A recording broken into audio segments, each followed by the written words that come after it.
Hello students, कैसे हैं आप सब लोग। आई होप आप लोग अच्छे होंगे, अच्छे से पढ़ाई कर रहे होंगे। आज हम लोग करेंगे एक्सरसाइज 11.2 लाइन के बारे में पढ़ेंगे। जैसे आपने फर्स्ट एक्सरसाइज की तो आपने क्या सीखा कि लाइन के डायरेक्शन रेशियो अगर ए बी सी हैं तो डायरेक्शन कोसाइन कैसे आते हैं, ये सब आपने देखा कि डायरेक्शन रेशियो और कोसाइन पे बेस्ड हमारी लास्ट एक्सरसाइज थी। अब हम समझते हैं इस वाली एक्सरसाइज में हम क्या करने वाले हैं। इस वाली एक्सरसाइज में बेसिकली हम टॉपिक की बात करें तो हम दो लाइन के बीच में एंगल फाइंड आउट करेंगे, दो लाइन के बीच की डिस्टेंस फाइंड आउट करेंगे और सबसे इंपॉर्टेंट लाइन की इक्वेशन फाइंड आउट करेंगे। तो सबसे पहला टॉपिक हमारा क्या है, इक्वेशन ऑफ लाइन। कि लाइन की हम इक्वेशन कैसे फाइंड आउट करेंगे, इक्वेशन ऑफ लाइन। अब हमने 11th क्लास में भी एक स्ट्रेट लाइन चैप्टर पढ़ा था, जिसमें अगर आपको याद हो थोड़ा बहुत, जिसने याद हो y minus Y one equal to M X minus x one होता था लाइन की इक्वेशन, याद है 11th क्लास का। तो ये जो इक्वेशन होती थी ये 2D में होती थी, मतलब एक्स वाई प्लेन में होता था। अब हम जो जैसे ये लाइन है तो ये कहीं भी हो सकता है ना स्पेस में, तो हम उसकी बात कर रहे हैं अब, ठीक है 3D में, मतलब इक्वेशन ऑफ लाइन। तो 3D में इक्वेशन ऑफ लाइन के लिए आपको दो चीज़ें बस चाहिए होंगी। एक चाहिए होगा पॉइंट, यानी पॉइंट एक चाहिए होगा x1, y1, z1, ठीक है। उस पॉइंट को हम x1, y1, z1 ले लेंगे।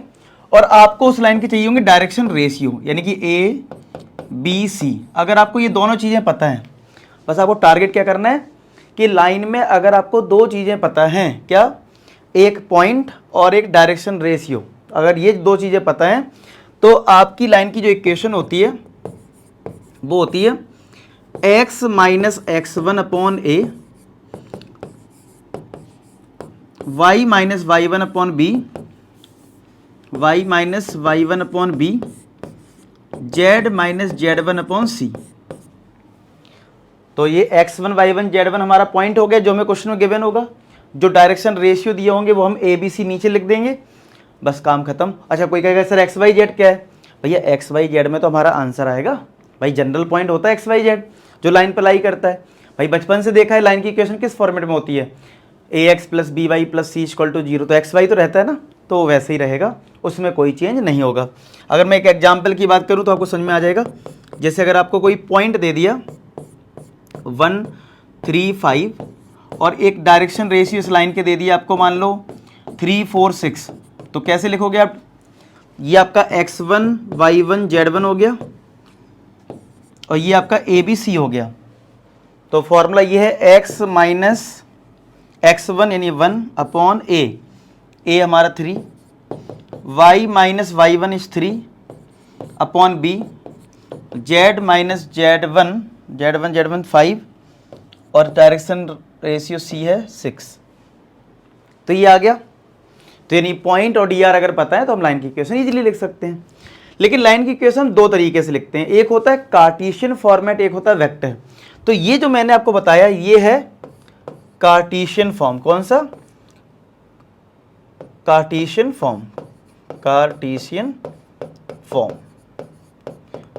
तो एक फिर और कौन सा फॉर्म है, तो एक है हमारा वेक्टर फॉर्म। क्या है, वेक्टर फॉर्म। तो पेपर में अगर मेंशन करके आ जाए कभी ये इसी फॉर्म में लिखो तो उस फॉर्म में आप अपना आंसर दे देना। तो वेक्टर फॉर्म क्या होता है, वेक्टर फॉर्म होता है R vector equal to A plus lambda B. अब कंफ्यूज ना हो जाना ए बी से कि भाई ए बी कहीं डी आर तो नहीं है, नहीं ये अलग चीज है।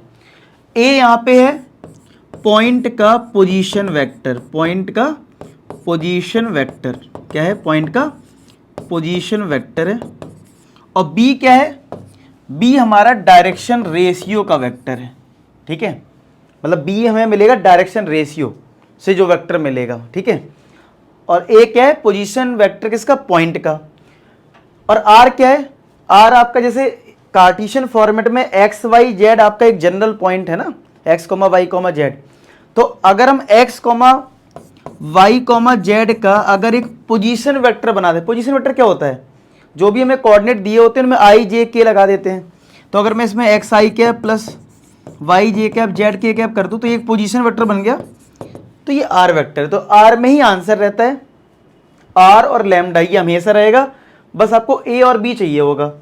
तो अब आप कहोगे सर कैसे, तो देखो अगर मान लो यही वाला क्वेश्चन मैं ले लूं इसमें तो क्या आंसर आएगा, अगर r इक्वल टू ए क्या है, पॉइंट का पोजीशन वेक्टर, यानी ये जो पॉइंट है इसका पोजीशन वेक्टर। तो क्या लिखोगे, 1 आई कैप, मतलब इस पॉइंट में हम आई कैप जे कैप लगा देंगे, तो 1 आई कैप प्लस का 3 जे कैप प्लस का 5 के cap plus lambda times B vector कौन सा है, डायरेक्शन रेशियो वाला। तो डायरेक्शन रेशियो क्या है, 3 4 6। तो अगर मैं इसका एक वेक्टर लिख दूं तो कितना आ जाएगा, 3 आई कैप प्लस का 4 जे कैप प्लस का 6 के कैप। समझ में आया, क्लियर है। तो सिंपल है कि अगर आपको एक लाइन का पॉइंट पता है और डायरेक्शन रेशियो पता है, पॉइंट पता है और डायरेक्शन रेशियो पता है, तो भैया x1 y1 z1 पुट कर दो और डायरेक्शन रेशियो ABC पुट कर दो, ठीक है। तो बस इसमें ये आ जाएगा x minus x1 y minus y1 z minus z1 और नीचे ABC। तो इससे ये समझ लो, अगर कोई लाइन की इक्वेशन तुम्हें गिवन है और तुमसे dr पूछ रहा है, तो अगर तुम्हें कार्टेशियन फॉर्मेट दे रखा है तो नीचे वाले नंबर जो हैं वो डायरेक्शन रेशियो होते हैं, लेकिन कंडीशन ये है कि x y z के जो कोफिशिएंट हैं वो 1 है। मतलब ऐसा ना हो कि इधर 2 लिखा है 2x माइनस 1, तो 1 होना चाहिए कोफिशिएंट। और अगर वेक्टर फॉर्मेट दे रखा है तो लैम्डा के बगल में जो वेक्टर होगा वो आपको dr देगा, यानी 3 4 6। ये देखना आना चाहिए, तभी तो आप क्वेश्चन कर पाओगे। और लैम्डा के पहले जो होगा वो पॉइंट देगा, आपको क्या देगा, ये पॉइंट देगा और ये dr देगा। ऐसी शॉर्ट में आप इस चीज को जैसा मैंने लिखा है वैसे ही लिख लो, आप रिकॉल कर पाओगे। एक एग्जाम्पल ले लेंगे कन्वर्जन वाला, उससे आपको मैं समझा देता हूँ, फिर हम लोग अपनी एक्सरसाइज स्टार्ट कर देंगे। नोट करें इसको। अच्छा, अब जैसे मान लो मैंने आपको एक कार्टेशियन फॉर्मेट लिख दिया, x plus 1/3 y minus 2/4 z plus 3/6, और मैंने कहा इसका पॉइंट, अब देखो सीधी बात है, लाइन में पॉइंट होगा dr होगा। अब मैं बोलूँ इसको वेक्टर फॉर्म में लिखो, किस फॉर्म में, वेक्टर फॉर्म में लिख दो भाई। तो वेक्टर फॉर्म में तब लिखोगे ना जब आपको पॉइंट पता होगा और dr। तो अगर आप इसको कंपेयर करोगे अपनी मेन इक्वेशन से, x minus x1/a equal to y minus y1/b और z माइनस z1/c, तो x1 क्या आएगा, देखो x माइनस x1 होता है, लेकिन यहाँ माइनस x1 है, यहाँ प्लस 1 है। तो कंपेयर अगर हम करें तो माइनस x1 इक्वल टू 1, तो x1 क्या आ जाएगा, -1। y माइनस y1 ये सही लिखा है, तो y1 तो 2 हो जाएगा। और y अब ऐसे भी याद रख सकते हो, अगर प्लस है तो पॉइंट में माइनस आएगा, अगर माइनस है तो प्लस आएगा। अब ये प्लस है तो क्या आएगा, माइनस। या वैसे कंपेयर कर लो, यहाँ +3 है, यहाँ माइनस z1 है, तो माइनस z1 इक्वल टू 3, तो z1 क्या आ गया, -3। तो पॉइंट क्या हो गया, पॉइंट हो गया -1, -2, -3, ये पॉइंट हो गया। कोई dr पूछ ले तो dr होते हैं नीचे वाले नंबर 3 4 6। अब अगर मुझे इसका क्या लिखना हो, वेक्टर फॉर्म, तो वेक्टर फॉर्म कैसे लिखूंगा इसका, बताया था ना, r लिखना है। पहले a प्लस लैम्डा बी, क्या है, a प्लस लैम्डा बी, और a क्या होता है, पॉइंट का पोजीशन वेक्टर। तो ये पॉइंट है तो इसका पोजीशन वेक्टर लिख दो, यानी -1 आई कैप प्लस 2 जे कैप माइनस 3 के कैप, ठीक है, प्लस लैम्डा के साथ b क्या था, dr वाला वेक्टर, तो इसका वेक्टर बना दो 3 आई कैप प्लस 4 जे कैप प्लस 6 के कैप। क्लियर है, तो कितना आराम से हो रहा है, ठीक है। तो चलो ये आप नोट कर लें। अब दो चीज़ें और सिखा देता हूँ। अब जैसे आपके पास दो लाइन है, एक लाइन मान लो ये है और एक लाइन ये है। अब सीधी बात है, दो लाइन है तो इसके dr होंगे ABC, इसके भी dr होंगे ABC। अब कोई चीज़ दो होती है तो हम इसमें पहले वाले में A1 B1 C1 कर लेते हैं, और इसमें हम A2 B2 C2 कर लेते हैं, dr अगर है।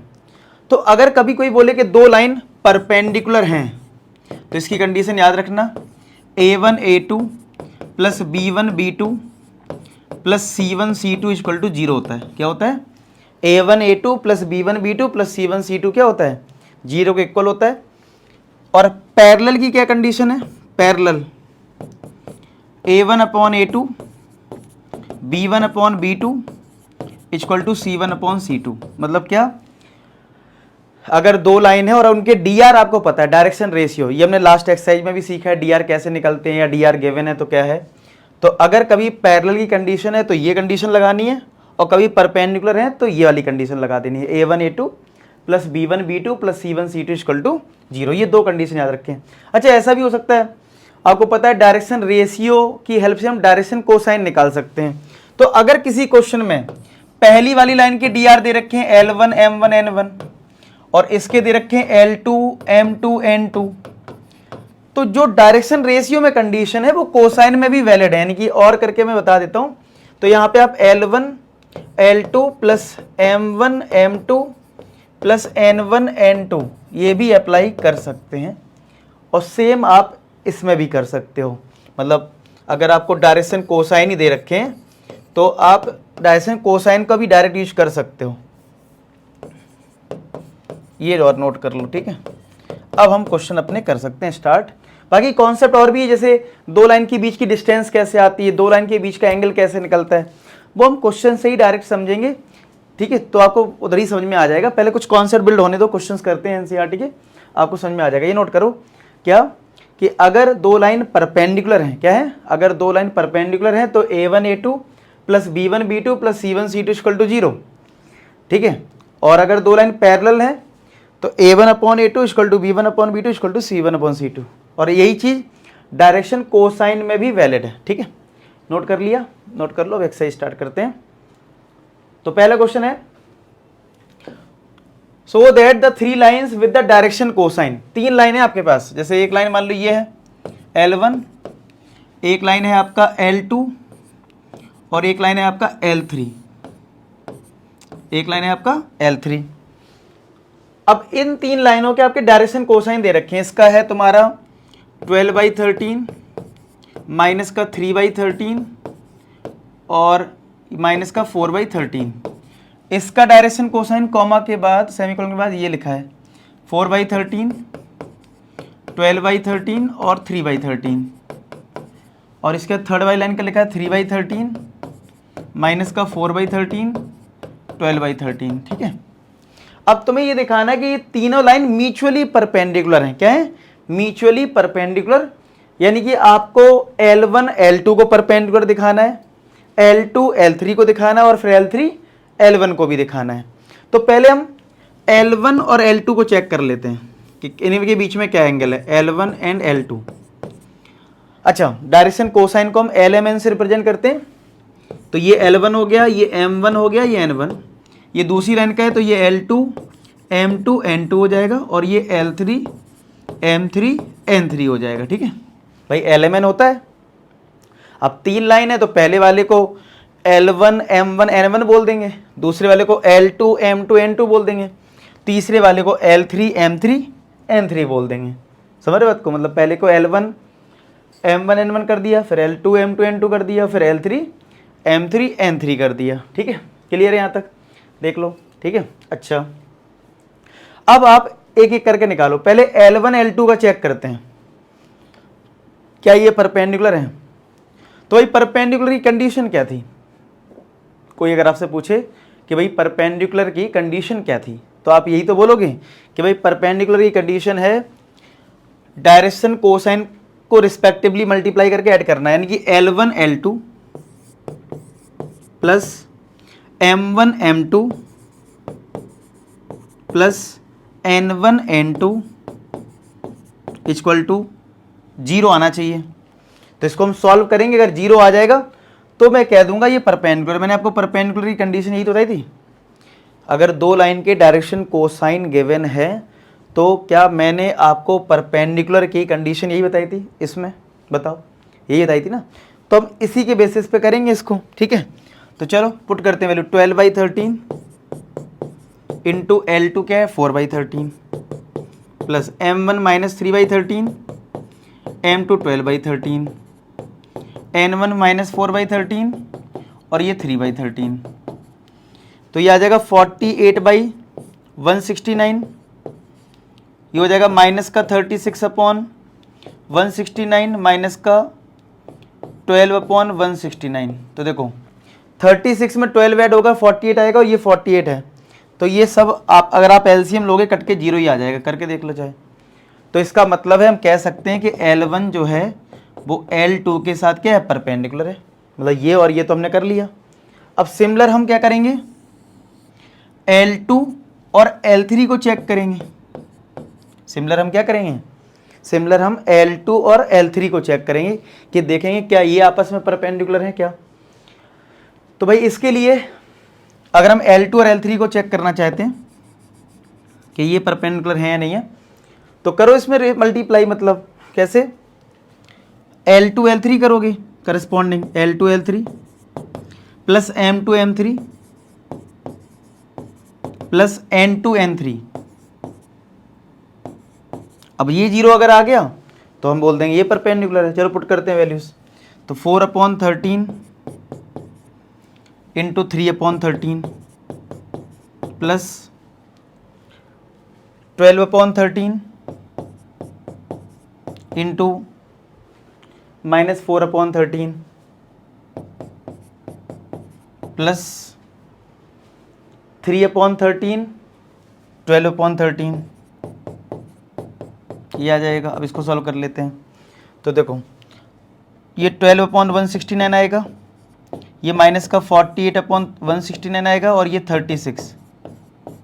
तो अगर हम एलसीएम लेंगे तो 36 प्लस 12 48 और ये 48 माइनस का है तो 0 आ गया। इसका मतलब L2 परपेंडिकुलर टू क्या हो गया, L3।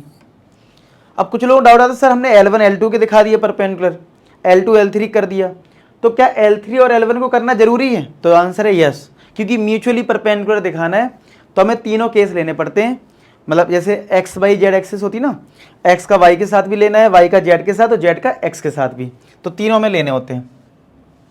तो अब करेंगे हम L1 और L3 को कर लेते हैं, L1 एंड L3। आप L3 एंड L1 भी कर सकते हो, एक ही बात है, ठीक है। तो अगर L1 L3 लिया तो L1 इंटू L3 करेंगे plus L1 M1 into M3 plus N1 into N3, ये करेंगे। तो L1 कितना है 12/13, L3 कितना है 3/13, M1 कितना है -3/13 और ये है माइनस का 4/13, वो है माइनस का 4/13 और ये 12/13। तो वही है 36/169, माइनस माइनस प्लस हो जाएगा 12/169 माइनस का ये माइनस का 48/169, ये भी 0 आ जाएगा। कर लो सॉल्व। तो L1 परपेंडिकुलर टू क्या हो जाएगा L3। तो इस तरीके से तीनों लाइन एक दूसरे के परपेंडिकुलर हैं, म्यूचुअली परपेंडिकुलर, ये आप लिख देंगे लास्ट लाइन के, these lines are mutually perpendicular. समझ में आया? तो जब भी परपेंडिकुलर है तो हम डायरेक्शन रेशियो का या डायरेक्शन कोसाइन का इजीली यूज करके क्वेश्चन सॉल्व कर सकते हैं, ठीक है। चलो अब आ जाते हैं सेकंड क्वेश्चन पे। लिखा है so that the line through the point this is perpendicular to the line through the point this. मतलब एक लाइन मान लो ये है जो दो पॉइंट से पास हो रही है, जैसे दो पॉइंट हमारे पास हैं, एक लाइन है 1, -1, 2, एक लाइन है 1, -1, 2, एक लाइन ये है, और इधर पॉइंट एक हमारे पास है 3, 4, -2, ठीक है। तो ये तुम्हारा है 1, -1, 2, ये है 3, 4, -2। इस लाइन को परपेंडिकुलर दिखाना है आपको। इस लाइन को किसके साथ परपेंडिकुलर दिखाना है? इन दोनों पॉइंट के साथ, यानी कि 0, 3, 2 को 3, 5, 6 के साथ। मतलब ये दो पॉइंट से लाइन बन रही है। तो अगर दो लाइन के डायरेक्शन रेशियो मिल जाए, यानी कि A1 B1 C1 मिल जाए यहाँ पे पहली वाली लाइन के DR, और इन दो पॉइंट से DR मिल जाए A2 B2 C2। आपको मैंने परपेंडिकुलर की कंडीशन लिखवाई है कि अगर हमारा A1 A2 plus B1 B2 plus C1 C2 अगर 0 आ गया तो ये दोनों लाइन कैसी हो जाएंगी? परपेंडिकुलर। तो हमें DR पे टारगेट करना है, मतलब दो लाइन के अगर DR आ गए तो हम इजीली इसको सॉल्व कर सकते हैं, अगर DR मिल गया तो, ठीक है। क्या क्लियर है इस चीज़ का कि दो पॉइंट अगर आपके पास हैं, अगर ये दो पॉइंट दे रखे हैं और यहाँ से भी दो पॉइंट दे रखे हैं, तो अगर हम DR निकाल लेते हैं, क्या निकाल लेते हैं? DR, डायरेक्शन रेशियो, इसके भी और इसके भी, फिर ये वाली कंडीशन यूज कर लेंगे A1 A2 plus B1 B2 plus C1 C2, और अगर ये 0 आ गया तो हो जाएगा परपेंडिकुलर। तो अब DR कैसे आते हैं? अगर 2 पॉइंट गिवन है तो डी आर कैसे निकालते हैं, x2 माइनस x1, याद आया, 3 माइनस 1 ये 2 हो गया, y2 माइनस y1 यानी 4 माइनस ऑफ माइनस 1 यानी 4 प्लस 1 ये 5 हो गया। c1 क्या होगा, z2 माइनस z1 यानी -2 माइनस 2 ये -4 हो गया, समझ रहे हो। तो कितना आ गया देखो, 3 माइनस 1 2, 4 माइनस माइनस प्लस करके 5 हो गया, और ये -2 और ये -2 कितना आ गया, -4 आ गया कि नहीं आ गया, ठीक है। अब ऐसे ही इसके a2 b2 निकाल लो,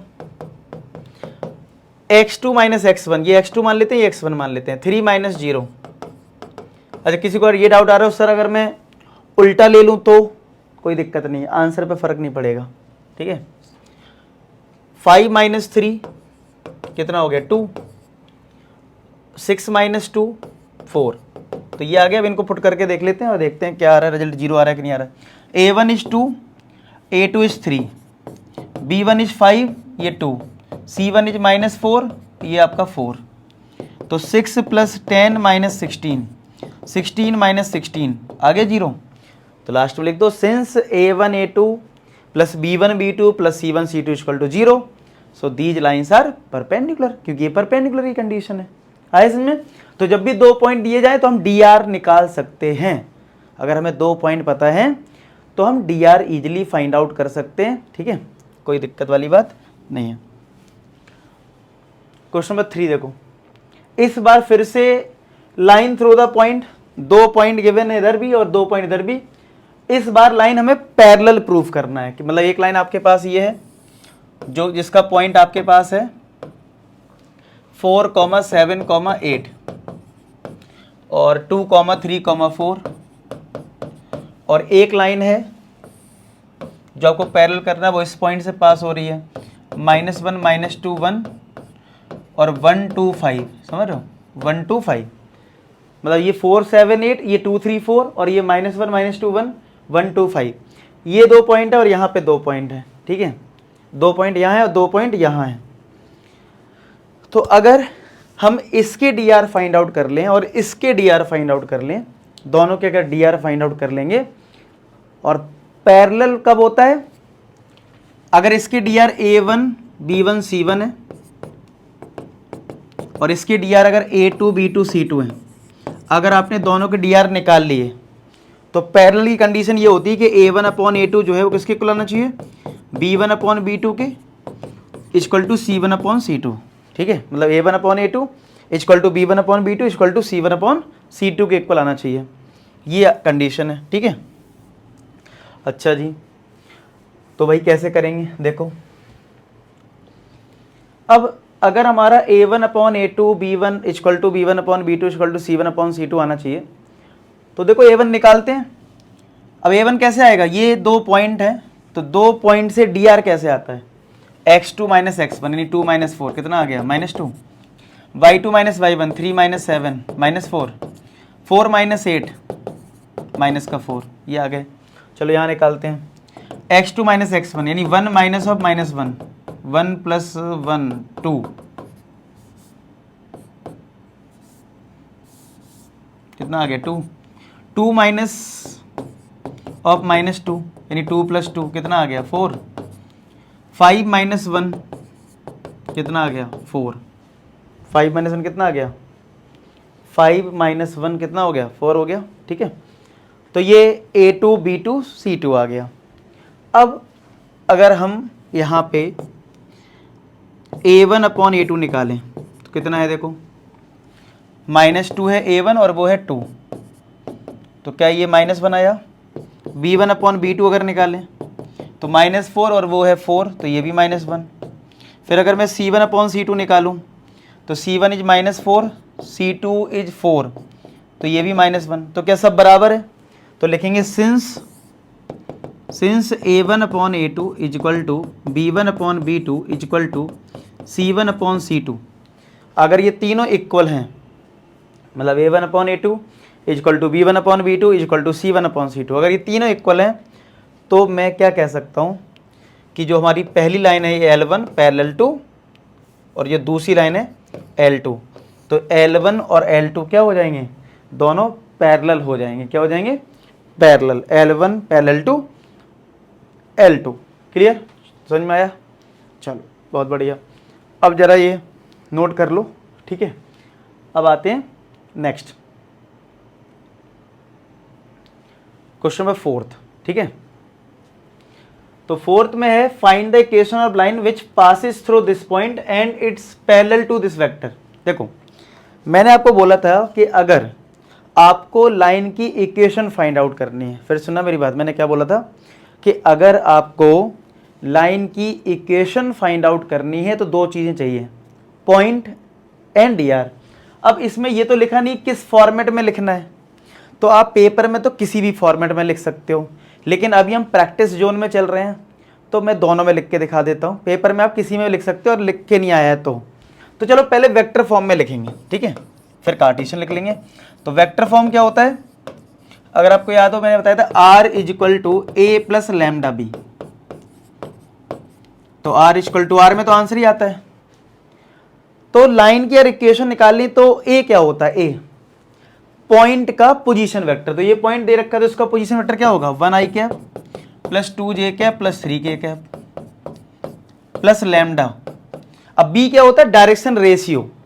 अब हमारी लाइन इस वेक्टर के पैरेलल है, और अगर कोई चीज पैरेलल होती है तो डायरेक्शन रेशियो प्रोपोर्शनल होते हैं कि नहीं होते हैं, प्रोपोर्शनल।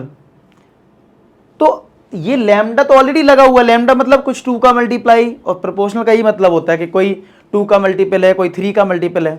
तो हमें क्या करना है, सीधा यही बी वेक्टर मान लेना है, सीधा मतलब यही हमारा बी जो है dr देता ना, तो हम मान लेंगे यही dr है।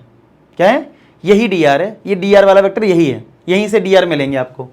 तो 3i cap plus 2j cap minus का 2k कैप, काम खत्म। यानी कि आपको पैरेलल से कोई कंफ्यूजन नहीं रखना है, जो भी पैरेलल के dr दिए जाएं लाइन के आपको वही यूज कर लेने हैं, ठीक है। ये तो हो गया हमारा वेक्टर, इसको कोई सिंप्लीफाई नहीं करना होता, ऐसे ही आंसर छोड़ना है। अगर मैं इसी का आपको कार्टेशियन फॉर्म बोलूं लिखने के लिए, कार्टेशियन फॉर्म, तो कार्टेशियन फॉर्म क्या होता है, x minus x1 upon a, y minus y1 upon b, z minus z1 upon c। तो x माइनस x1 ये पॉइंट होता है, तो ये 1 2 3 है ना, तो x1 हो जाएगा 1, y माइनस y1 हो जाएगा 2, और z माइनस z1 हो जाएगा ये 3। नीचे ABC है, ABC होता है डायरेक्शन रेशियो। तो हमें पता है वेक्टर फॉर्म में लैम्डा के बाद जो लिखा होता है वो डायरेक्शन रेशियो वाला वेक्टर है। तो I के साथ जो होता है वो A होता है, तो ये 3 आ जाएगा, J के साथ ये 2 होता है, और K के साथ ये C होता है। तो इस तरीके से 3 2 माइनस 2 लिख देंगे। ये मैंने कन्वर्ट करना शुरुआत में भी सिखाया था, समझ में आया? तो इस तरीके से क्वेश्चन नंबर 4 हो जाता है। क्लियर चल रहा है सब? नेक्स्ट देखो, 5th में find the equation of line in vector and in Cartesian form.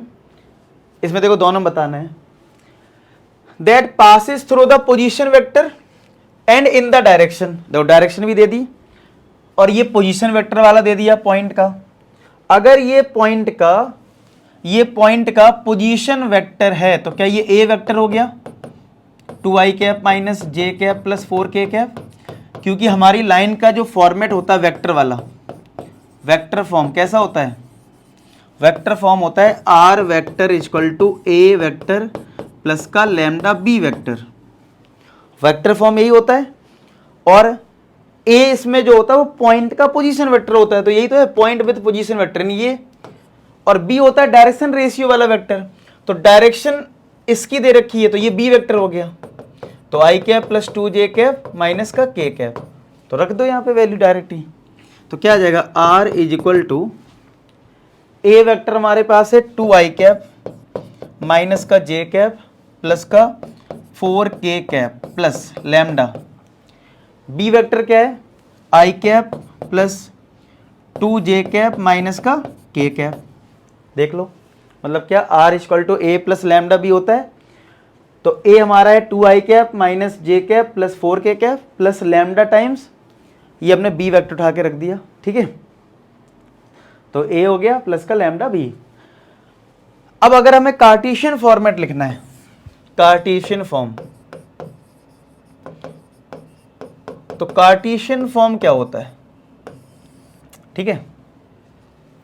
तो कार्टेशियन फॉर्म में हमारी इक्वेशन होती है x minus x one upon a, y minus Y one upon b, z minus z one upon c. ये होती है Cartesian form में। ये किस में होती है? ये होती है कार्टेशियन फॉर्म में। तो कार्टेशियन फॉर्म की अगर मैं बात करूं तो आपको क्या करना है, सिंपली पॉइंट निकालना होगा, डीआर चाहिए होगा। तो पॉइंट कहां से मिलता है? पहले वाले वेक्टर से। तो मतलब जो पॉइंट का पोजीशन वेक्टर, तो पॉइंट कितना आ जाएगा 2, -1, 4। डायरेक्शन रेशियो आपको डायरेक्शन वाले वेक्टर से मिलेगा। आई का कोफिशिएंट ए 1 हो जाएगा, जे का कोफिशिएंट बी 2 हो जाएगा, के का कोफिशिएंट सी -1 हो जाएगा। मिल गया। अब बस पुट कर दो x1 y1 z1 और a b c, आपको मिल जाएगा आंसर। तो x माइनस का x1 कितना है? 2 है, अपॉन, तो x माइनस x1 आपका 2 है, अपॉन a यहाँ पे है 1, ठीक है। y माइनस y1 इज -1, तो ये +1 हो जाएगा, अपॉन b इज 2, ठीक है। और z माइनस z1 हमारा ये x1 y1 z1 4 है, तो ये नीचे क्या है? c -1 है। तो बस हो गया कार्टेशियन फॉर्मेट। क्या आप लिख पा रहे हैं? कमेंट सेक्शन में जरूर बताना अपना फीडबैक कि तो, क्योंकि ये चैप्टर कुछ लोगों को बहुत टफ भी लगता है, लेकिन मुझे लगता है कि मैंने ईजी कर दिया है आपके लिए। आप मुझे फीडबैक बताना कि आपको कितना समझ में आ रहा है, कैसा लग रहा है चैप्टर, जो भी है आप जरूर मेंशन करें, ठीक है। इतना नोट हो गया इधर तक, ठीक है। नेक्स्ट करें। अब देखो क्वेश्चन नंबर 6 बोला find the Cartesian equation of the line passes through this point. देखो आपको कोई भी लाइन की इक्वेशन चाहिए, क्या चाहिए? पॉइंट और डीआर। तो पॉइंट तो सीधा सीधा दे दिया, -2, 4, -5। आपको पॉइंट जो है वो डायरेक्टली वैसे भी दे दिया। क्या दे दिया? -2, 4 और -5। अगर आपको पॉइंट डायरेक्टली गिवन है इस क्वेश्चन में, ठीक है, इस क्वेश्चन में आपको पॉइंट डायरेक्टली गिवन है -2, 4, -5, ठीक है। तो इसके बाद बोला है कि हमारी जो लाइन है वो पैरेलल टू दिस लाइन है। तो हमें जो फाइंड आउट करना है इक्वेशन कार्टेशियन फॉर्मेट में, वो क्या होगा? x minus x1 upon a, y minus y1 upon B, z minus z1 upon c. ये होती है लाइन की इक्वेशन। तो पॉइंट पता है, इसका मतलब ये x1 y1 z1 हो गया। भाई अगर कभी भी किसी भी लाइन पे अगर आपको पॉइंट दिया है, इसका मतलब वो x1 y1 z1 है। क्या है? x1 है, y1 है, z1 है। तो x1 y1 z1 तो आपको पता है क्वेश्चन में ऑलरेडी। ए बी सी होते हैं डायरेक्शन रेशियो। तो जो आपको लाइन फाइंड आउट करना, मान लो ये फाइंड करना है, और एक ऐसी लाइन गिवन है जो इस लाइन की जो फाइंड करना है उसके पैरेलल है, यानी ये वाली लाइन, यानी x + 3/3, y - 4/4, 5, z + 8/6। आपको इस पे टारगेट करना है। अगर हमारी लाइन पैरेलल होती तो मैंने बोला डायरेक्शन रेशियो हम सेम यूज कर सकते हैं। तो अगर इसके डीआर की मैं बात करूं तो डीआर क्या होंगे? जो ये नीचे नंबर लिखे हैं, तो क्या 3, 5, 6 हो जाएंगे। तो अगर इसके डीआर 3, 5, 6 हैं तो फिर इसके भी डीआर 3, 5, 6 होंगे। क्या आप ये बात समझ पा रहे हैं? दो पैरेलल लाइन है, तो जो इसके डीआर हैं हम वही डीआर हम इसमें यूज कर सकते हैं, क्योंकि डायरेक्शन रेशियो जो होते हैं वो प्रोपोर्शनल होते हैं, ठीक है। अब आपको सर प्रोपोर्शनल होते हैं तो कुछ मल्टीप्लाई करके लिखें क्या? कोई जरूरत नहीं है, वो ऑटोमेटिक एडजस्ट होता है, तो हम डायरेक्ट यूज कर लेते हैं। तो उसका आंसर क्या हो गया? x minus x1 is -2। अब डायरेक्शन रेशियो क्या होता है? ए बी सी, बस कॉन्सेप्ट समझ में आना चाहिए। तो a हमारा कितना है? 3, y माइनस y1। अब आप पेपर में कैसे लिखेंगे मैं बता देता हूं। पेपर में ऐसे लिख देना, since line is parallel to this line, ये लाइन की इक्वेशन लिख देना, and direction ratio of this line 3, 5, 6, and we know that if two lines are parallel so direction ratio should be proportional. और फिर उसके बाद आप अपने डायरेक्शन रेशियो यही लिख देना, ठीक है, 3, 5, 6।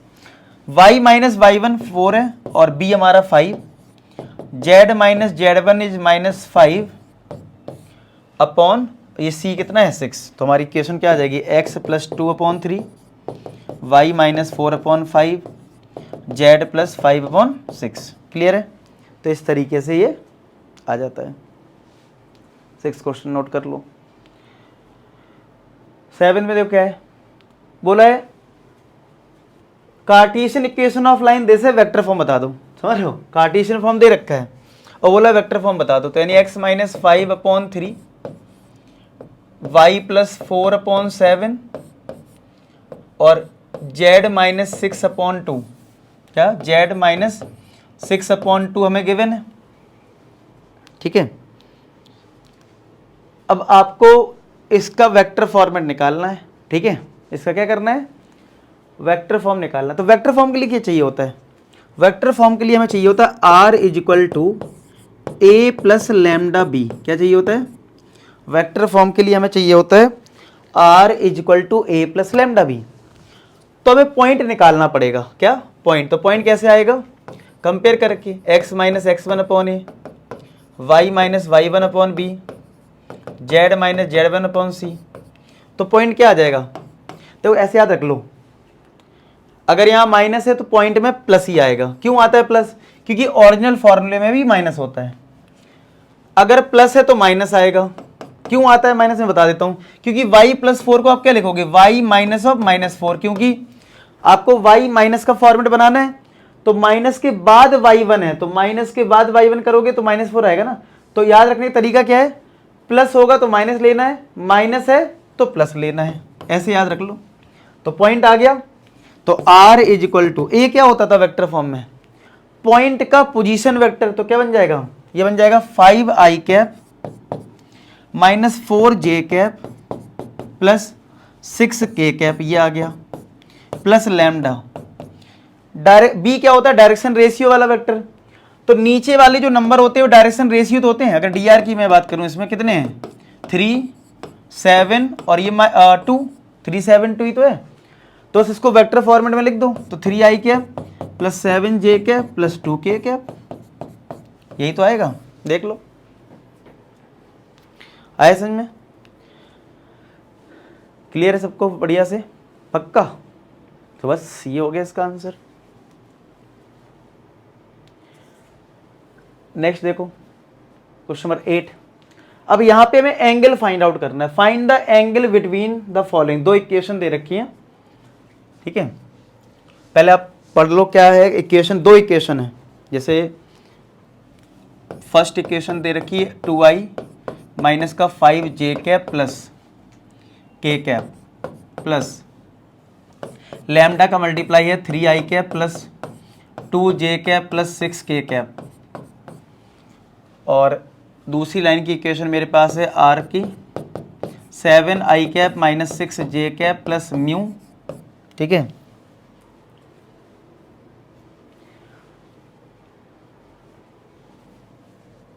और i cap plus 2j cap plus 2k cap, इस तरीके से ये दे रखा है। ठीक है, अब एंगल का वैसे तो एक फॉर्मूला भी है। ठीक है, वैसे तो एक फॉर्मूला भी है, वो आप फॉर्मूला यूज कर लीजिए। क्या कि अगर आपको पहली वाली लाइन के डायरेक्शन रेशियो पता है, यानी कि a1 b1 c1, ठीक है, और दूसरी लाइन के भी डायरेक्शन रेशियो पता है a2 b2 c2, तो भैया कॉस थीटा का फॉर्मूला होता है direct a1 a2 plus b1 b2 plus c1 c2 upon square root of a1 square plus b1 square plus c1 square, square root of a2 square plus b2 square plus c2 square. बहुत देखो थोड़ा tough लगेगा देखने में, लेकिन मैं थोड़ा easy कर देता हूँ अब आपके लिए। आपको याद है जो परपेंडिकुलर वाली कंडीशन थी वो क्या थी, दो डायरेक्शन रेशियो पता है, दो लाइन के अगर डायरेक्शन रेशियो पता है तो क्या होती थी perpendicular condition, a1 a2 plus b1 b2 plus c1 c2। ऊपर वाला ऐसे याद रखना, नीचे क्या करना, जैसे वो मैग्नीट्यूड नहीं लिखते थे, मैग्नीट्यूड क्या होता है, स्क्वायर रूट ऑफ i के कोफिशिएंट का स्क्वायर, j के कोफिशिएंट का स्क्वायर, k के कोफिशिएंट का स्क्वायर। तो पहले वाला जो वेक्टर तो बनता है भाई, ABC कहाँ से आता है, थोड़ा और लगाओ पूरा बैकएंड से, i j k के कोफिशिएंट, तो उसका मैग्नीट्यूड कैसे निकलता है, स्क्वायर रूट ऑफ i के कोफिशिएंट का स्क्वायर, j के कोफिशिएंट का स्क्वायर, k के कोफिशिएंट का स्क्वायर, फिर इसका भी magnitude a2 square b2 square c2 square. कुछ याद आया, बस याद हो जाएगा फॉर्मूला। तो इसका मतलब है अगर आपको एंगल निकालना है, अगर आपको दो लाइन के बीच का एंगल निकालना है, डायरेक्शन रेशियो पता कर लो। क्या पता कर लो? Direction ratio. अब बताओ, अगर मैं पहली वाली लाइन को देखूं तो मुझे पहली वाली लाइन के डायरेक्शन रेशियो कितने मिलेंगे? बताओ क्या मिलेंगे डायरेक्शन रेशियो? कुछ लोग यहां फोकस करेंगे, यहां। अरे ना महाराज, डायरेक्शन रेशियो यहां नहीं होता है, यहां तो पॉइंट होता है। क्या होता है? ये जो लैम्डा के पहले लिखा है ये क्या है? ये तो पॉइंट का पोजीशन वेक्टर है। क्या है? पॉइंट का पोजीशन वेक्टर। लैम्डा के बाद जो लिखा होता है वो डायरेक्शन रेशियो है। तो इसका मतलब पहली वाली लाइन के डीआर क्या होंगे? आई का कोफिशिएंट 3, बी का जे का कोफिशिएंट बी और सी का कोफिशिएंट सॉरी के का कोफिशिएंट 6, तो ये सी। अब ये पहली लाइन है तो इसको A1 B1 C1 कर लो। ऐसी इस, अब ये लैम्डा था, ये म्यू है, वो तो सब कांस्टेंट है ना। तो ये पॉइंट हो गया, ये डीआर है, डीआर यहां से मिलेंगे। तो A2 क्या होगा? आई का कोफिशिएंट, B2 क्या होगा? जे का कोफिशिएंट, C2 क्या होगा? के का कोफिशिएंट। मिल गया। A1 B1 C1, A2 B2 C2 लगा दो ये फॉर्मूला। तो cos theta is equal to A1 A2 यानी 3 into 1 plus B1 B2 2 into 2 plus C1 into C2 upon square root. इन सब देखो फॉर्मूला एक अलग चीज है, याद कैसे रखो? पहले वाले जो डी आर है ना, स्क्वायर करके ऐड करते जाओ। 3 square plus 2 square plus 6 square, square root of 1 square plus 2 square plus 2 square. बस कितना आ जाएगा? सॉल्व कर लो। ये 4 आएगा, 4 प्लस 3 7 और ये 12, 7 प्लस 12 19 स्क्वायर रूट। ये कितना आएगा? देखो 36 प्लस 4 40 और ये 49 यानी 7 आएगा। 7 इधर 7 इधर, तो यानी कॉस थीटा की जो वैल्यू है वो आ गई है 12/49, यानी थीटा आ गया कॉस इनवर्स 12/49। ठीक है, चेक कर लेते हैं एनसीईआरटी में अपना आंसर। आप लोग भी निकाल लो, देख लो सेम है कि नहीं है। और क्वेश्चन नंबर कौन सा? 8th का फर्स्ट है। 19/21 आ रहा है। 1 मिनट, कुछ हमने डेटा गड़बड़ तो नहीं लिख लिया? 1 मिनट, यहाँ तो आ रहा है 19/21 आ रहा है। अच्छा, मैंने गलत थोड़ा लिख दिया जल्दबाजी में। ये तो 7 थोड़ी ना आ रहा है, ये तो अलग है ना। 2 का स्क्वायर 4 4 4 8 3 आएगा, ये 3 आएगा यहाँ पे। ठीक है, तो ये 21 आएगा। ये तो नीचे वाला ठीक आ गया, ऊपर भी गलत किया था क्या? 12, अच्छा 12 4 16 3 19, सॉरी मैंने गलती लिख दिया। तो 19/21 ही आ रहा है। ठीक है, 19 अपॉन ये 7 इंटू 3 सही था वो। 19/21 जल्दबाजी में ऐड थोड़ा गलत कर दिया। 19/21 सही है, नोट कर लीजिए। और आप लोगों ने सही किया हो शायद से, आप लोग अगर मुझसे पहले किया था। ठीक है, और गलतियाँ हो जाती हैं। चलो, तो ये समझ में आ गया सबको। अब ऐसे ही हम लोग फटाफट सेकंड कर लेते हैं, सेकंड पार्ट भी इसमें। तो अब आपको समझ में आ गया ना। तो अब ये पहली लाइन है, तो लैम्डा के बाद जो लिखा है ये डायरेक्शन रेशियो, तो A1 क्या हो जाएगा? 1, B1 क्या हो जाएगा? आई का जे का कोफिशिएंट -1 और C1 क्या हो जाएगा? -2। ठीक है, अच्छा ये दूसरी लाइन है, तो म्यू के बाद जो लिखा है ये dr है, तो A2 हो जाएगा 3, B2 हो जाएगा जे का कोफिशिएंट -5 और C2 हो जाएगा -4। ठीक है, अब हमारा cos थीटा का फॉर्मूला क्या है? A1 A2 plus B1 B2 plus C1 C2 upon square root of A1 square plus B1 square plus C1 square square root of A2 square plus B2 square plus C2 square. मतलब आपको DR निकाल लेने दोनों line के, उससे आपको angle मिल जाता है। तो cos थीटा इक्वल टू, अब देखो A1 A2 यानी 1 into 3, B1 B2 -1 into -5, C1 C2 यानी -2 into -4 upon square root of, इन सबके स्क्वायर लिख दो, यानी 1 स्क्वायर -1 स्क्वायर -2 स्क्वायर मल्टीप्लाई, फिर इसके 3 स्क्वायर -5 स्क्वायर -4 स्क्वायर, यही तो आएगा। अब इसको सॉल्व कर लेते हैं। तो cos theta is equal to 1 into 3 3 -1 into -5 plus का 5, ये प्लस का 8 अपॉन स्क्वायर रूट, ये कितना आएगा? 4 + 1 5 + 1 6 तो √6 आ जाएगा ये तो, और ये कितना आएगा रूट में 25 प्लस 16 और ये 9 कितना आ जाएगा 15 20 2 50 √50। चेक कर लो भाई, यही आ रहा है। हाँ देखते हैं, कुछ होगा तो चेक कर लेंगे। 8 प्लस 8 16 हो गया। अब इसमें देखो प्राइम फैक्टर करोगे तो √2 इंटू √3 आएगा, ठीक है। और 50 के करेंगे तो 25 इंटू 2 होता है, तो 5 तो बाहर आ जाएगा और √2 बन जाएगा ना। 5√2 लिखोगे 50 को प्राइम फैक्टराइज करोगे तो क्या हो जाएगा फिर 16 अपॉन √2 और ये √2 2 बनेगा, और ये 5 है और ये √3 है, तो ये 8 टाइम्स कट गया, तो क्या 8 अपॉन 5 √3 आ जाएगा कॉस थीटा। तो थीटा क्या आ गया कॉस इनवर्स 8 अपॉन 5 √3, ठीक है। चेक कर लेते हैं, तो थीटा आ गया कॉस इनवर्स 8 अपॉन 5 √3, हाँ यही आ रहा है, ठीक है। क्लियर हो गया। तो इस तरीके से बड़े आराम से हमारे एंगल निकल आते हैं। बस DR निकाल लो, नोट कर लो और बताना यार वीडियो कैसा लग रहा है, ठीक है। चलो अब इसके बाद है क्वेश्चन नंबर 9। क्वेश्चन नंबर 9 में लिखा है find the angle between the following pair of lines. मतलब क्या है, find the angle between the following pair of lines, मतलब दो लाइन के बीच में आप एंगल फाइंड आउट करो। बस ये कार्टेशियन फॉर्मेट है, तो जो हमें पता है कि हमें एंगल निकालना तो डायरेक्शन रेशियो चाहिए, और नीचे वाले नंबर डायरेक्शन रेशियो होते हैं, यही तो सीखा है कार्टेशियन फॉर्मेट में। बस एक बात का ध्यान रखना कि ऊपर x y z के कोफिशिएंट 1 होने चाहिए। अच्छी बातें इसमें हैं, इसमें भी हैं।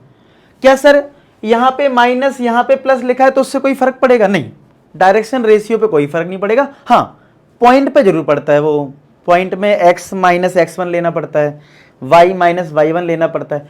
तो ऊपर वाला प्लस है माइनस है तो पॉइंट पे फर्क पड़ेगा, डायरेक्शन रेशियो पे कोई फर्क नहीं पड़ता है। बस इतना ध्यान रखना होता है x y z का कोफिशिएंट पॉजिटिव 1 होना चाहिए। तो है सब में, देखो इसमें भी, इधर भी है इधर भी है। तो आप नीचे वाले नंबर को डायरेक्शन रेशियो ले सकते हो। तो पहली वाली लाइन के DR क्या हो जाएंगे, A1 ये 2 हो जाएगा, B1 5 हो जाएगा, C1 -3 हो जाएगा। इस वाले क्या हो जाएगा, A2 -1 हो जाएगा, B2 8 हो जाएगा, C2 4 हो जाएगा। बताओ है कि नहीं। A1 2 B1 5 C1 -3, इधर A2 -1 B2 8 C2 4। अब लगा दो cos थीटा का फॉर्मूला, क्या होता है A1 A2 plus B1 B2 plus C1 C2 upon square root of A1 square plus B1 square plus C1 square, square root of A2 square plus B2 square plus C2 square. तो cos theta equal to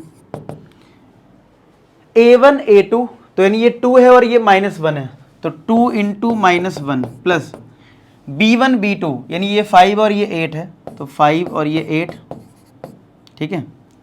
C1 C2 यानी -3 into 4 upon square root of, इन सब के square कर लो, यानी 2 का square 5 का स्क्वायर -3 का स्क्वायर, स्क्वायर रूट इसके स्क्वायर कर लो, -1 स्क्वायर 8 स्क्वायर प्लस 4 स्क्वायर।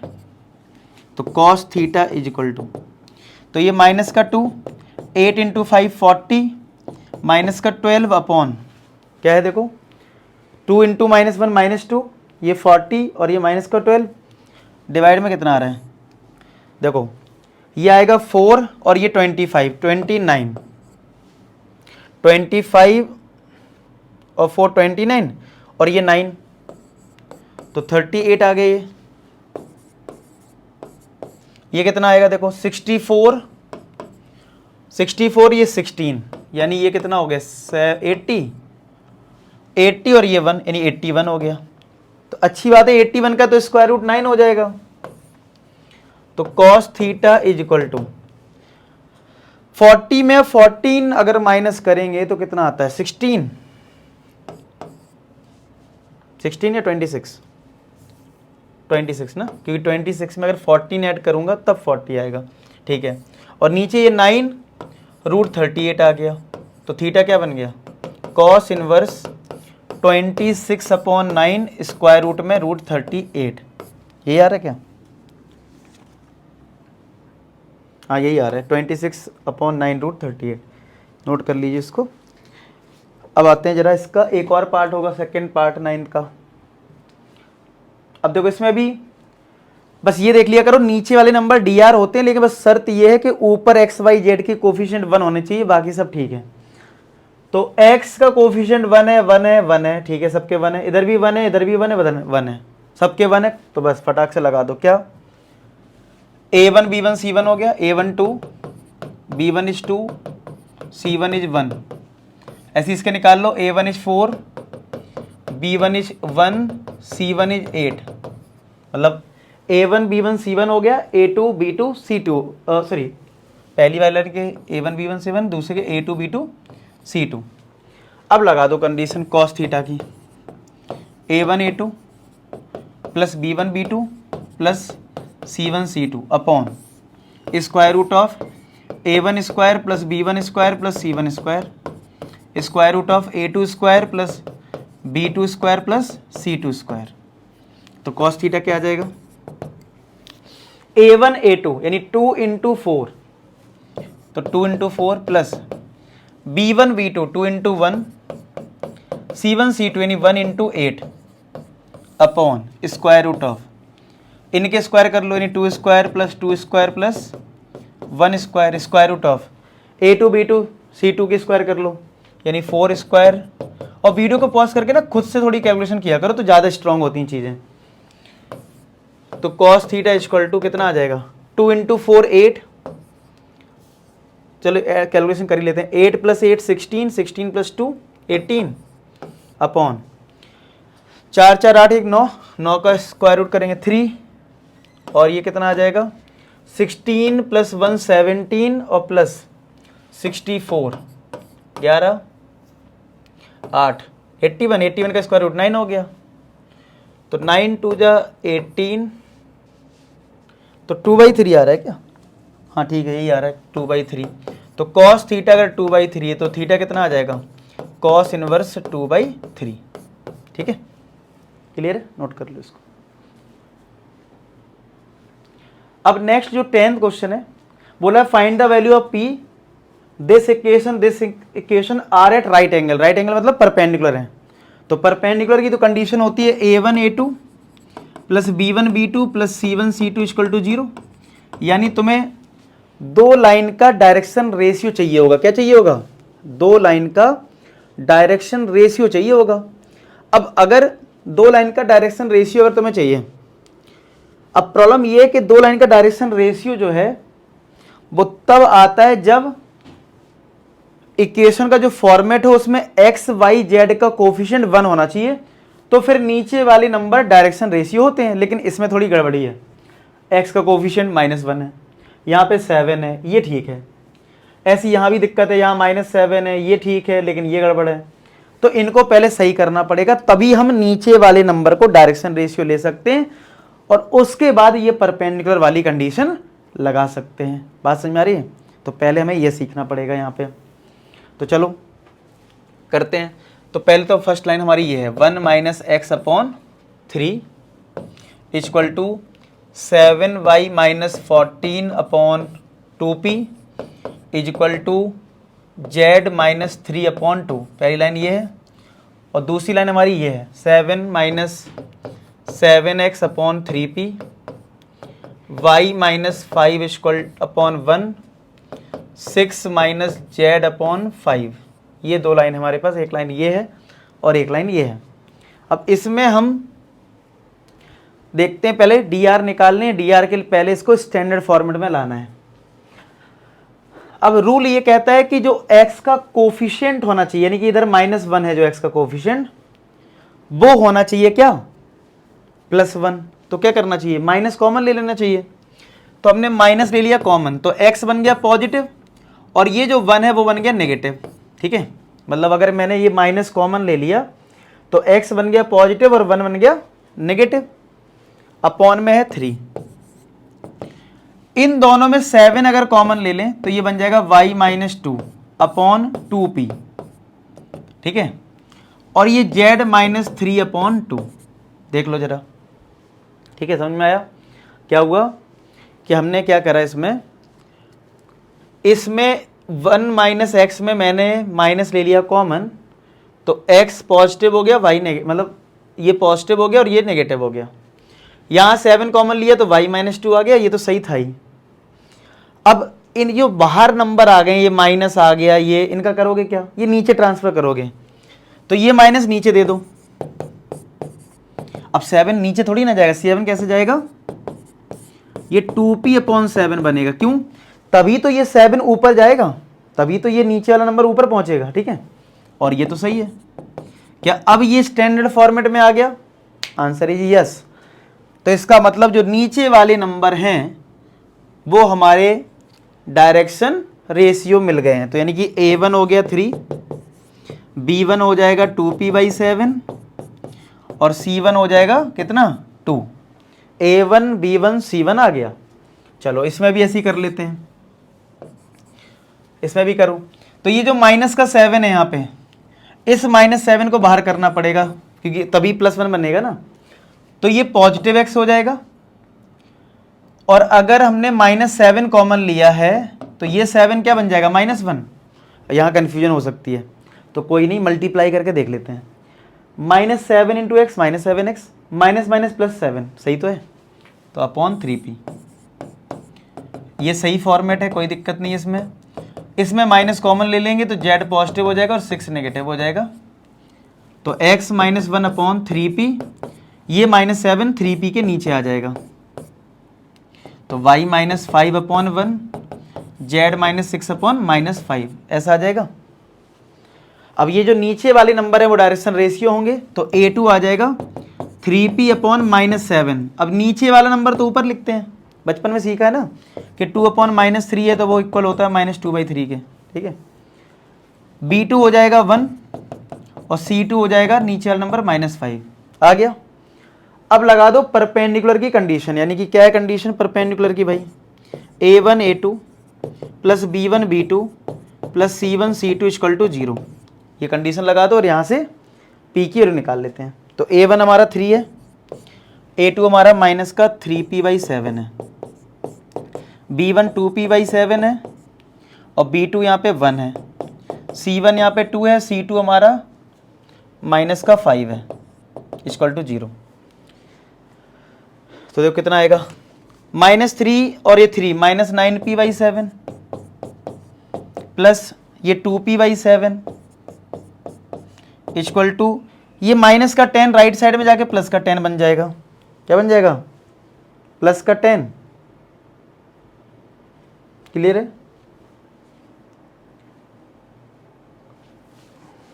देख लो कहीं कोई माइनस प्लस की कोई गलती तो नहीं है, क्योंकि यहाँ 11p आता है, जो मुझे याद है 70/11 आंसर आता है। एक मिनट में देखता हूँ, हाँ 70/11 ही है, यानी ये माइनस का प्लस होना चाहिए। एक मिनट, ये 3, अच्छा हाँ, ये जो माइनस है मैंने इधर नीचे नहीं दिया ना, ये देना था ना, जैसे इसमें नहीं दिया था, बोला तो था मैंने कि ये माइनस हम नीचे देंगे, लगता है ये तो मार्कर नहीं चला उस टाइम, ध्यान नहीं दिया। ये माइनस तो हटाना पड़ेगा ना, तो नीचे आएगा ये, ठीक है। तो ये -3 है, तो ये -3 आएगा, तो देखो प्लस आ गया। तो चलो ये कितना हो गया, 11p/7 = 10, तो p कितना आ जाएगा 70/11। p कितना हो गया, p हो गया 70/11 के इक्वल। क्लियर है, नोट कर लो इसको।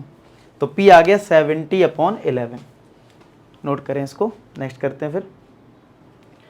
अब बोला है कि so that these are perpendicular, तो परपेंडिकुलर कंडीशन क्या है, a1 a2 plus b1 b2 plus c1 c2 = 0, ठीक है। अब हमें नीचे वाली नंबर डायरेक्शन रेशियो होते हैं, लेकिन कंडीशन वही है, एक्स वाई जेड के कोफिशिएंट 1 होने चाहिए। अच्छी बात है, देखो यहाँ भी 1 है, यहाँ भी 1, यहाँ भी, और अच्छी बात है इसमें भी है 1 1 1, ठीक है। तो हम डायरेक्टली ले सकते हैं। तो a1 क्या हो गया 7, b1 क्या हो गया -5, b1 क्या हो गया -5 और c1 क्या हो जाएगा ये 1।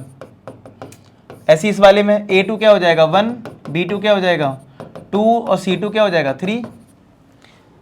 अब क्या करेंगे, a1 a2 plus b1 b2 plus c1 c2, तो a1 a2 plus B1 B2 plus C1 C2, इनको क्या कर देंगे 0 के इक्वल।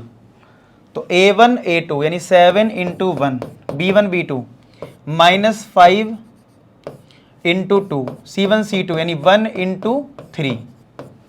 तो 7 माइनस का 10 प्लस का 3, तो 10 माइनस का 10, क्या ये 0 आ गया? ठीक है, आ गया 0। तो ये इसका मतलब परपेंडिकुलर है। ठीक है, लिख देना these lines are perpendicular since this result. ठीक है, अब यहां पे 12 के बाद आ गया हमें डिस्टेंस निकालनी। क्या निकालनी है? डिस्टेंस। तो डिस्टेंस का एक फॉर्मूला है, फॉर्मूले से पहले हम 2 लाइन का फॉर्मेट जरा लिख लेते हैं। मैं फॉर्मूला लिख दूंगा और उसमें बस वैल्यूज पुट करनी होती हैं। तो अगर हमारी पहली लाइन है ये I cap plus 2j cap plus k cap plus lambda times I cap minus j cap plus k cap, और दूसरी लाइन मेरे पास है r equal to 2i cap minus j cap minus k cap plus mu times 2i cap plus j cap plus 2k cap. ठीक है, जैसे ये है। तो हमें पता है कि हमारा जो लाइन का फॉर्मेट होता है वो होता है a प्लस लैम्डा b, है ना। तो इसका मतलब ये हमारा a होता है, यानी कि i cap plus 2j cap plus k cap, और लैम्डा के बाद जो लिखा होता है वो b होता है, b वेक्टर। तो i cap minus j cap plus k cap. ठीक है, ऐसे इसमें अगर हम बात करें दूसरी लाइन है तो ये a होता है, तो a वेक्टर है 2i cap minus j cap minus k cap, और म्यू के बाद जो होता है वो b होता है। इसमें तो कोई डाउट नहीं होगा किसी को, ऐसे ही होता है। अब लेकिन यहाँ पे ये 2 लाइन है, तो इसको a1 b1 दे दो, इसको a2 b2 दे दो। अब शॉर्टेस्ट डिस्टेंस का एक फॉर्मूला है जो इसी पे बेस्ड है, a1 a2 b1 b2 पे, वो लिख देता हूं, फटाफट वो वैल्यूज निकाल के पुट कर देंगे। तो भैया शॉर्टेस्ट डिस्टेंस का फॉर्मूला क्या है? और b1 जो b होता है वो डायरेक्शन रेशियो होता है। अच्छा, एक चीज जरूर नोटिस कर लेना हमेशा सॉल्व करते टाइम, b1 और b2 ये डायरेक्शन रेशियो वाले वेक्टर हैं।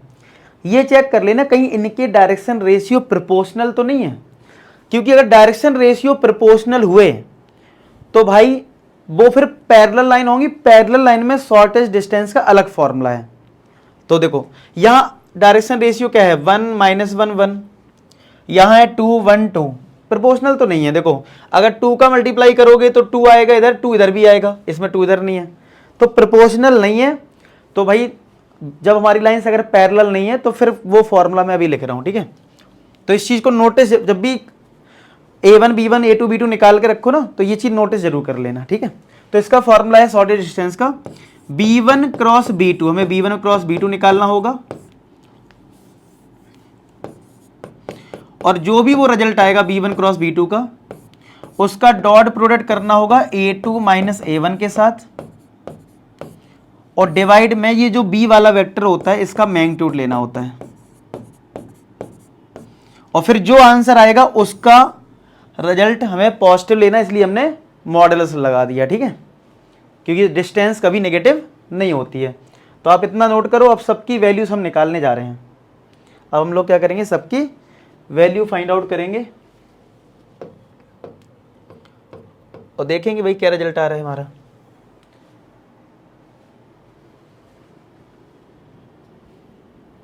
तो देखो, तो यहां पे अब हमें चाहिए b1। अब देखो आप इस फॉर्मूले में वैल्यू पुट करने डायरेक्ट मत चले जाना, पहले सारे रिजल्ट निकाल के रख लो, जैसे b1 cross b2, b1 cross, ये सारी वैल्यू निकाल के रख लेते हैं, फिर करेंगे सॉल्व। ठीक है, तो भाई पहले हम निकाल लेते हैं b1 क्रॉस b2।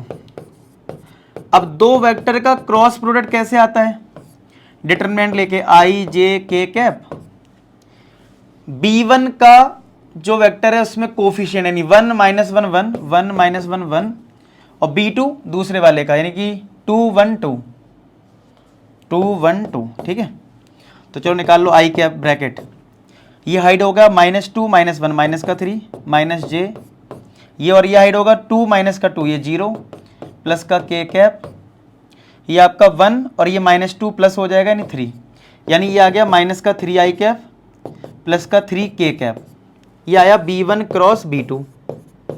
अब आपको नीचे तो इसका मैग्नीट्यूड भी चाहिए, तो मैग्नीट्यूड भी लिख लेते हैं। तो B1 क्रॉस B2 का मैग्नीट्यूड निकाल लो भाई। तो स्क्वायर रूट ऑफ I के कोफिशिएंट का स्क्वायर, J के कोफिशिएंट का स्क्वायर, J का कोई टर्म नहीं है, 0 हो गया, और K का कोफिशिएंट का स्क्वायर। तो 9 + 9 18 आएगा, 18 का मतलब है ये 3√2 है। ठीक है, चलो क्रॉस भी निकल गया, मैग्नीट्यूड भी निकल गया। और क्या चाहिए? A2 - A1। चलो भैया A2 - A1 कर लो, A2 - A1 करते हैं। तो A2 हमारा ये लिखा हुआ है, A1 हमारा ये लिखा हुआ है, तो करो -2i cap -j cap -k cap minus A1। A1 में सब जगह माइनस कर दो क्योंकि सबस्ट्रैक्ट करना है ना, तो -i cap -2j cap -k cap. तो कितना आएगा ये? 2 - i cap -j -2j -3j cap -2k cap. तो ये आ गया A2 - A1। अब तुम्हें न्यूमरेटर में क्या चाहिए? B1 क्रॉस B2 का डॉट प्रोडक्ट A2 - A1 के साथ। ये भी रिजल्ट पहले से ही निकाल के रख लो। तो भाई B1 क्रॉस B2 हमारा है -3i cap +3k cap dot A2 - A1 ये है i cap -3j cap -2k cap. तो कैसे सॉल्व होता है? अब दो वेक्टर का डॉट प्रोडक्ट कैसे आता है? i का मल्टीप्लाई i में, यानी कि इधर -3 है, यहाँ पे 1 है, तो -3 आएगा। अब j का तो कोई टर्म नहीं है, तो ये j के साथ तो 0 हो जाएगा। k का यहाँ 3 है और यहाँ -2 है, तो 3 × -2 -6, यानी ये -9 आ गया। अब सारी वैल्यूज आ चुकी हैं, शॉर्टेज डिस्टेंस के फॉर्मूले में बस पुट करना है। तो भैया क्या पुट करना है? B1 क्रॉस B2 कितना था हमारा? B1 cross B2 dot A2 - A1 पूरा निकाल चुके हैं, -9, ऊपर वाला टर्म माइनस का 9 है, नीचे इसका मैग्नीट्यूड B1 क्रॉस B2 का 3√2, तो ये 3 3 जा 9। अब माइनस से लेके मॉड इसको पॉजिटिव कर देगा, यानी 3/√2 यूनिट्स। आप चाहो तो रेशनलाइज कर लो, ठीक है, और बुक में रेशनलाइज करके दे रखा है, कर लो रेशनलाइज। तो √2 से मल्टीप्लाई डिवाइड करोगे 3√2/2 आ जाएगा, रेशनलाइज करोगे। ठीक है, क्लियर है? तो इस तरीके से ये 12 क्वेश्चन था। समझ में आ गया सबको अच्छे से? तो फॉर्मूला आपको याद रखना जो मैंने फॉर्मूला लिखवाया है। अब क्वेश्चन नंबर 13। अब इस बार आपको वेक्टर फॉर्म ना देके कार्टेशियन फॉर्मेट दे रखा, और मैंने आपको शॉर्टेस्ट डिस्टेंस का जो फॉर्मूला बताया है वो बताया है वेक्टर फॉर्म में। किसने बताया है? तो आप याद रखो, वैसे शॉर्टेस्ट डिस्टेंस का एक और फॉर्मूला है कार्टेशियन में, लेकिन जरूरत नहीं है, बहुत लंबा सा फॉर्मूला है, और हमें फॉर्मूले कम से कम दिमाग में रखने, क्योंकि पेपर में यार सारे फॉर्मूले रिकॉल भी तो करने, इंटीग्रेशन चैप्टर इतना बड़ा, सब ये सारी चीजें, तो आपको कन्वर्ट कर लिया करो। जैसे लाइन मान लो कार्टेशियन फॉर्मेट में आ जाए, तो आप उसको वेक्टर फॉर्म में कन्वर्ट कर लेना और फॉर्मूला सेम रख लेना। चलो अब इसको वेक्टर फॉर्म में कैसे कन्वर्ट करें? तो देखो, वेक्टर फॉर्म के लिए आपको चाहिए होगा पॉइंट। क्या चाहिए होगा? पॉइंट। तो पॉइंट कैसे लिखते हैं? अब तो मैंने आपको ट्रिक भी बता दी ना। अगर x के साथ यहां प्लस का 1 है तो पॉइंट में होगा -1, प्लस है तो ये -1, प्लस है तो ये भी -1, पॉइंट आ गया। और नीचे जो नंबर लिखे होंगे वो dr होंगे, डायरेक्शन रेशियो। तो कितना हो जाएगा? 7 - 6 1। बस कंडीशन ये होती है कि x y z के कोफिशिएंट 1 होने चाहिए तो dr होता है। अच्छी बात है तो ये dr हो गए। अच्छा, ऐसी इसमें देखो, इसका अगर पॉइंट मुझे लिखना हो इस वाली लाइन का, तो क्या आएगा? अगर माइनस है तो +3, माइनस है तो +5, और ये माइनस है तो 7, ये हो गए। और dr अगर मुझे इसके लिखने हो तो क्या है? नीचे वाले नंबर 1 - 2 और 1। तो क्या अब हम इन दोनों लाइन की इक्वेशन लिख सकते हैं? तो आप कहोगे हाँ सर अब तो लिख ही लेंगे। तो क्या आएगा?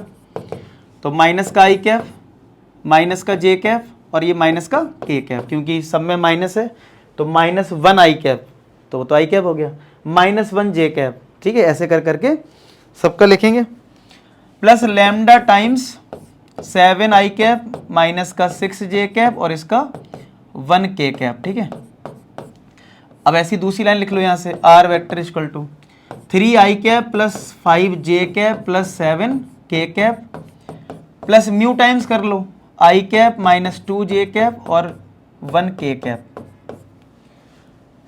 अब हम a1 b1 a2 b2 निकाल लेते हैं। तो a1 यहां से आ जाएगा, यानी -i cap -j cap -k cap. b1 हमारा आ जाएगा 7i cap minus 6j cap plus k cap. इस वाले को हम A2 बोल देंगे। A2 हो जाएगा 3i cap plus 5j cap plus 7k cap, ठीक है। और B2 आ जाएगा i cap minus 2j cap plus k cap. अब मैंने आपको बोला था कि शॉर्टेज डिस्टेंस जब निकालना तो एक बात का ध्यान रखना, B1 और B2 को चेक कर लेना कहीं ये प्रोपोर्शनल तो नहीं है, क्योंकि अगर प्रोपोर्शनल होंगे तो पैरेलल लाइन का अलग फॉर्मूला है डिस्टेंस का। तो अच्छी बात है ये नहीं है, क्योंकि ये 7 है, ये 6 है, ये 1 है, ये 2 है। प्रोपोर्शनल का मतलब है कोई नंबर मल्टीप्लाई, तो यहाँ तो ऐसा कुछ हो नहीं रहा, 7 तो बनेगा नहीं कभी फॉर्मेट, ठीक है। तो प्रोपोर्शनल तो नहीं है ये दोनों वेक्टर, ठीक है। तो इसका मतलब जो हमने सीखा है स्क्यू लाइन बोल सकते हैं, इनको हम स्क्यू लाइन बोलते हैं। अगर हमारी पैरेलल नहीं है तो स्क्यू लाइन, स्क्यू, ठीक है। तो इसके लिए हमने फॉर्मूला भी सीखा है। तो क्या है फॉर्मूला? B1 क्रॉस B2 का dot product A2 minus A1 के साथ और B1 क्रॉस B2 का मैग्नीट्यूड और फिर होल सबका एब्सोल्यूट वैल्यू यानी कि मॉडुलस। तो चलो इसकी सारी वैल्यूज निकालते हैं।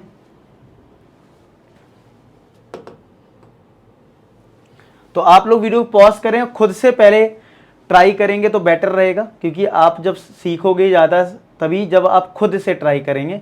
अगर आप सिर्फ फोकस करेंगे सिर्फ छापने का तो देखो यार फिर आप सीख नहीं पाओगे ज़्यादा, ठीक है। चलो तो सबसे पहले निकालते हैं B1 क्रॉस B2,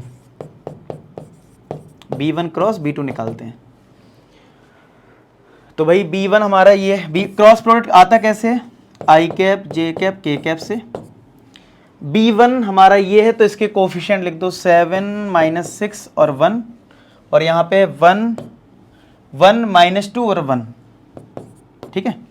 चलो तो कितना आएगा देखो, I कैप ब्रैकेट, ये माइनस का 6 होगा, ये माइनस का 2, लेकिन ये प्लस का 2 बन जाएगा, तो माइनस 6 प्लस 2 माइनस 4।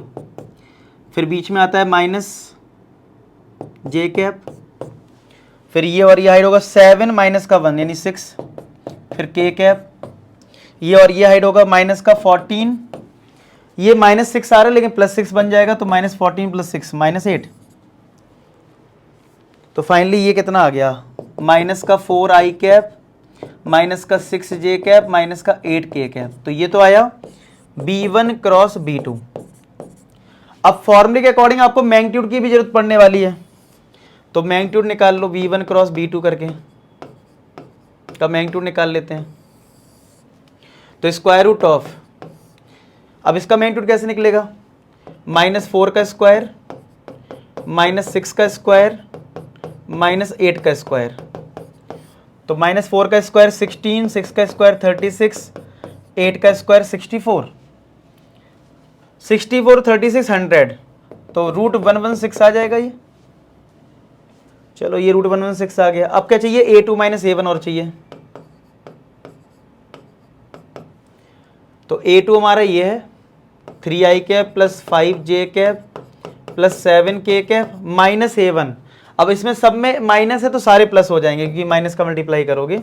तो i cap j cap k cap, तो कितना आ जाएगा 3 plus 1 4i cap, 5 plus 1 6j cap, 7 plus 1 8k cap, इतना आ गया। अब आप डॉट प्रोडक्ट निकाल लो B1 क्रॉस B2 का इसके साथ, यानी B1 क्रॉस B2 का डॉट प्रोडक्ट निकाल लेते हैं A2 माइनस A1 के साथ। तो देखो कितना आएगा, तो ये तुम्हारा आएगा, देखो ये तुम्हारा B1 क्रॉस B2 कितना है, माइनस का 4i कैप माइनस का 6j कैप माइनस का 8k कैप डॉट, ये है 4i कैप प्लस का 6j कैप प्लस का 8k कैप। तो कितना आएगा देखो, i का i के साथ मल्टीप्लाई, तो minus 4 into 4 minus 16, 6 into 6 minus का 36 माइनस 8 8 64। तो क्या ये तुम्हारा 100 ये हो गया, क्या ये माइनस का 116 आ रहा है। तो अब शॉर्टेज डिस्टेंस का फॉर्मूला क्या है, मैग्नीट्यूड ऑफ बी, ये डॉट प्रोडक्ट, ये ऊपर क्या डॉट प्रोडक्ट, तो कितना है माइनस 116, और ये कितना था मैग्नीट्यूड, √116। तो अगर सेम चीज लिखी है तो ऊपर आ जाएगा √116, समझ रहे हो, और माइनस का तो प्लस हो जाएगा। यही आ रहा है कि नहीं आ रहा है? तो अगर इसके प्राइम फैक्टर करें 116 के, तो 2 से जाएगा तो 58 आएगा, फिर 2 से जाएगा तो 29 आएगा, यानी कि 2 बाहर आ जाएगा, 2√29। तो शॉर्टेज डिस्टेंस कितनी आनी चाहिए, 2√29 आना चाहिए। यही आ रहा है 13 का। समझ में आया 13? ठीक है, यही है। चलो नेक्स्ट करते हैं क्वेश्चन नंबर 14। अब 14 में देखो, find the shortest distance whose vector, यानी ऑलरेडी तुम्हें दे रखा है, बस a1 b1 c1, a1 b1 लिख लो, a2 b2 लिख लो, ठीक है। तो पहली वाई लाइन का ये a1 हो जाएगा, तो a1 वेक्टर क्या है यहाँ पे, i cap plus 2j cap plus 3k cap, और लैम्डा के साथ जो ये लिखा है ये b वेक्टर हो जाएगा, यानी b1 वेक्टर हो जाएगा, यानी i cap minus 3j cap plus का 2k कैप, ठीक है। अब ये दूसरी लाइन है, तो म्यू के पहले जो लिखा है वो a2 हो जाएगा, यानी 4i cap plus 5j cap plus 6k cap, और ये तुम्हारा म्यू के बाद जो लिखा है जो b2 हो जाएगा, कितना है 2i cap plus 3j cap plus का k कैप। अब मैंने बोला था कि ये चेक कर लेना कहीं डायरेक्शन रेशियो प्रोपोर्शनल तो नहीं है, तो ये 1:2 है, ये 3:3 है, ये 2:1 है, प्रोपोर्शनल नहीं है। कैसे देखते हैं प्रोपोर्शनल, रेशियो कर लिया करो माइंड में, 1/2, 3/3 तो 1 हो गया, तो वैसे इक्वल नहीं है, तो प्रोपोर्शनल नहीं है, इसका मतलब इक्विलाइंस है, और इक्विलाइंस का जो मैंने आपको बताया वही है। क्या है formula, b1 cross b2 dot a2 minus a1, b1 cross b2 का मैग्नीट्यूड, फिर इसका मॉडुलस, और ये ब्रैकेट लगा लो यहाँ पे, ठीक है।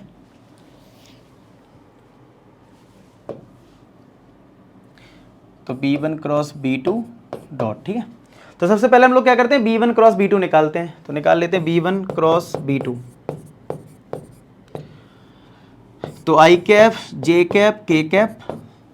अब यहाँ पे b1 ये b2 है, तो 1 - 3 2, 1 - 3 2, 2 3 1,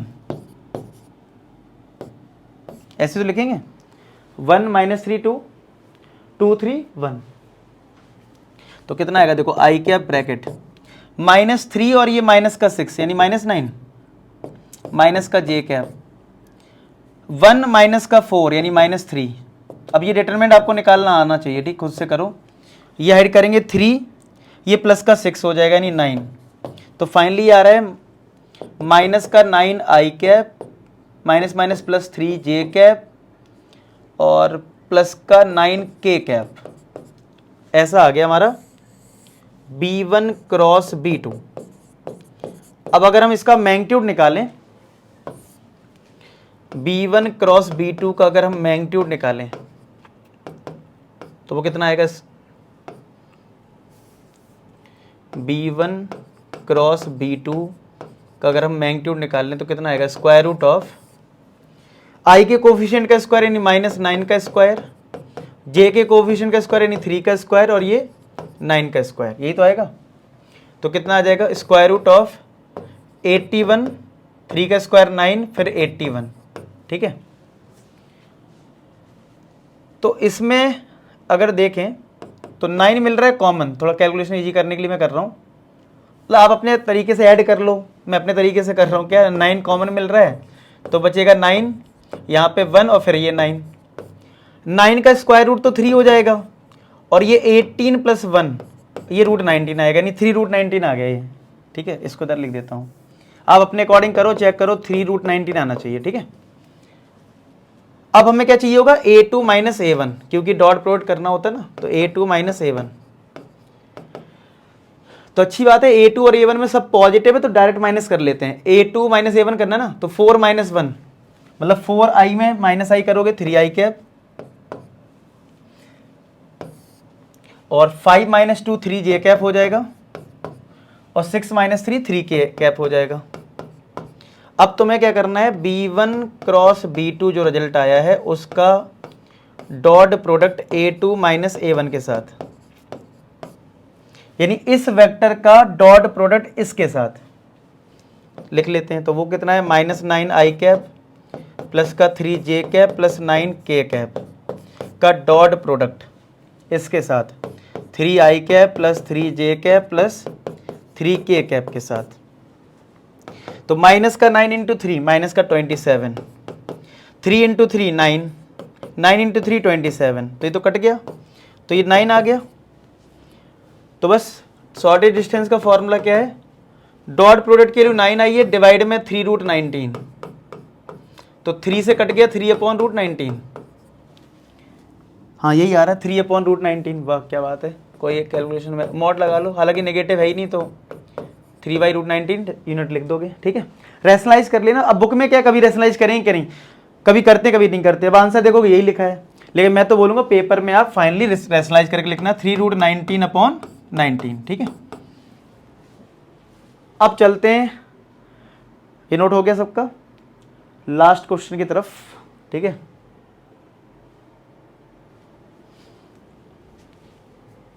नेक्स्ट क्वेश्चन ये लास्ट है, ठीक है, इस एक्सरसाइज का, सेकंड एक्सरसाइज का 15th क्वेश्चन जो है वो लास्ट है। अब यहां पे लिखा shortest distance whose vector equations are this. अब ये इक्वेशन थोड़ी सी कंफ्यूज कर रही हैं। इसमें क्या है, देखो लाइन की इक्वेशन होती है समथिंग प्लस लैम्डा, मतलब कोई कांस्टेंट नंबर, फिर तभी तो हम ए और बी डिसाइड करते हैं। लेकिन यहां पे क्या है, सिर्फ आई जे के दिख रहा है, लेकिन अंदर जरूर टी दिख रहा है और इसमें एस दिख रहा है। तो पता क्या करना है, पहले इसको सिंप्लीफाई करना है। यानी मैं पहले पहली लाइन को सिंप्लीफाई करूं तो क्या आएगा, देखो आई कैप माइनस का टी आई कैप, इसमें करो प्लस का टी जे कैप माइनस का 2j कैप, फिर इसका करो 3k कैप माइनस का 2tk कैप। अब क्या करो, t वाली टर्म अलग कर दो, बाकी सब अलग कर दो। तो देखो i कैप जिसमें t नहीं है वो लिख लो, यानी माइनस का 2j कैप, और ये प्लस का 3k कैप। अब अगर मैं t कॉमन ले लूं तो क्या बचेगा, देखो t के साथ इधर है माइनस i कैप, तो माइनस आई कैप, यहां टी के साथ है जे कैप तो प्लस का जे कैप, यहां टी के साथ है -2k कैप। तो क्या अब फॉर्मेट सही बन गया कि r equal to vector plus lambda, अब लैम्डा म्यू सब एक ही चीज है, t टाइम्स दिस, यानी कि ये a1 हो गया और ये b1। तो a1 हमारा कितना आ गया, I cap -2j cap plus 3k cap, और b1 क्या आ गया, ये कितना -i cap plus j cap minus का 2k कैप। क्लियर। तो अगर ये आ गया a1 b1, अब फटाफट इस वाली लाइन से निकाल लेते हैं, दूसरी वाली लाइन को भी ऐसी करो, r इक्वल टू i का मल्टीप्लाई करेंगे तो s i cap plus i cap plus का 2s j cap minus j cap, minus का मल्टीप्लाई करो k का भी, तो माइनस का 2s k कैप माइनस का 1 और फिर k कैप, तो माइनस का k कैप। अब s वाली टर्म को अलग करो और बाकी सबको अलग करो, तो यहां से i कैप, यहां से ये माइनस का j कैप और ये माइनस का k कैप। अब अगर हम s कॉमन ले लें तो इधर i कैप है, यहां j के साथ 2s है, और यहां पे नहीं s किस में था, हाँ s था ना, हाँ 2j कैप हो गया, s का कॉमन लिए ना तो 2j कैप, s कॉमन ले लिए तो माइनस का 2k कैप। चेक करो एक बार ये चीज़ अच्छे से, मैं इधर भी चेक कर लेता हूँ। j का टर्म जो आया था इसमें सिर्फ tj आया था, यानी कि सिर्फ j का टर्म था, लेकिन यहाँ पे 2 है, ठीक है, ओके क्लियर। देख लो सब लोग, मैं इसलिए पता इतना ध्यान क्यों दे रहा हूँ, क्योंकि कहीं ऐसा ना हो कि ये नंबर गड़बड़ हो जाए, क्योंकि फिर पैरेलल हो सकती है लाइंस, तो मैं उसी को चेक कर रहा हूँ कहीं ऐसा ना हो कि पैरेलल ना हो, मतलब ठीक है। तो फिलहाल हमारा ये आ गया, आप लोग भी देख लो, मैं एक बार और देख रहा हूँ अच्छे से। i माइनस जे माइनस के, s लिया तो i, और ये 2j और ये 2k, ठीक है। अब देखो ये दोनों लाइन पैरेलल तो नहीं है, मतलब अगर मैं b1 b2 को देखूं, क्योंकि देखो यहाँ पे -1 है, यहाँ पे 1, तो डिवाइड करोगे 1 आएगा, यहाँ पे 1 है और ये 2 है, तो ये 1/2 आएगा, तो पैरेलल तो नहीं है। तो चलो हमें क्या चाहिए होगा, हमें सबसे पहले चाहिए होता b1 क्रॉस b2, तो क्या लिखेंगे, आई कैप जे कैप के कैप, तो अब ये कोफिशिएंट लिख दो, -1 1 -2 और वहाँ 1 2 -2 1 2 -2। आप लोग निकालो, देखो अब सेम क्वेश्चन हो रहे हैं।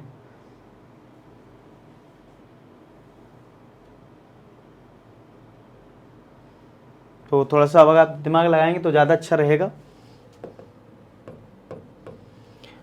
तो भाई इसमें हम देखो क्या आ जाएगा, B1 क्रॉस B2 आई कैप ब्रैकेट, ये -2 आएगा, ये प्लस का 4 होगा, -2 + 4 ना, तो यानी 2 आएगा, माइनस जे कैप, ये और ये हाइड होगा, ये +2 आएगा और ये भी +2 होगा, यानी प्लस का 4 आएगा, फिर के कैप, ये और ये हाइड होगा, तो -2 और ये -1 यानी -3, तो ये आया 2 आई कैप -4 जे कैप -3 के कैप, तो ये तो आ गया B1 क्रॉस B2। अब आपको चाहिए होता है A2 - A1, पहले चलो A2 - A1 निकाल लेते हैं। क्या निकाल लेते हैं, A2 - A1,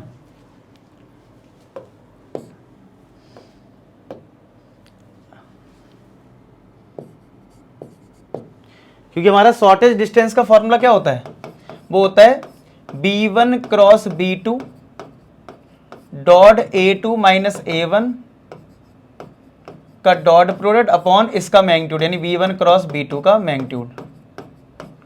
तो चलो A2 - A1 भी निकाल लेते हैं। चलो A2 ये है, चलो इसका A2 A1 लिख देता हूँ। A2 हमारा ये है ना, ये वाला टर्म, आई कैप -जे कैप -के कैप, और B2 हमारा ये है S के साथ जो लिखा है, मैंने तो लिखा ही नहीं था, ठीक है, मैंने उसी से देख लिया था ना डायरेक्ट, ठीक है। चलो A2 ये है, यानी कि आई कैप -जे कैप -के कैप माइनस A1 में माइनस लगा दो, तो ये माइनस का आई कैप हो जाएगा, प्लस का 2 जे कैप हो जाएगा, प्लस का माइनस का 3 के कैप हो जाएगा। देखो माइनस का आई कैप प्लस का 2 जे कैप माइनस का 3 के कैप, आई से आई कट गया, 2 जे - जे कैप आएगा, -3 -1 यानी कि माइनस का 4 कैप आएगा, ठीक है। अब हमें चाहिए होगा B1 क्रॉस B2 का dot product A2 - A1 vector equal to, तो B1 क्रॉस B2 ये है 2 आई कैप -4 जे कैप -3 के कैप डॉट, ये है जे कैप -4 के कैप। तो देखो आई का यहाँ टर्म है, यहाँ है ही नहीं, तो यानी 0 है तो वो 0 ही हो जाएगा। ये -4 है, ये 1 है तो -4, ये -3 है, ये -4 है, यानी प्लस का 12, तो क्या ये 8 आ गया, ठीक है। अब हमें चाहिए B1 क्रॉस B2 का मैग्नीट्यूड,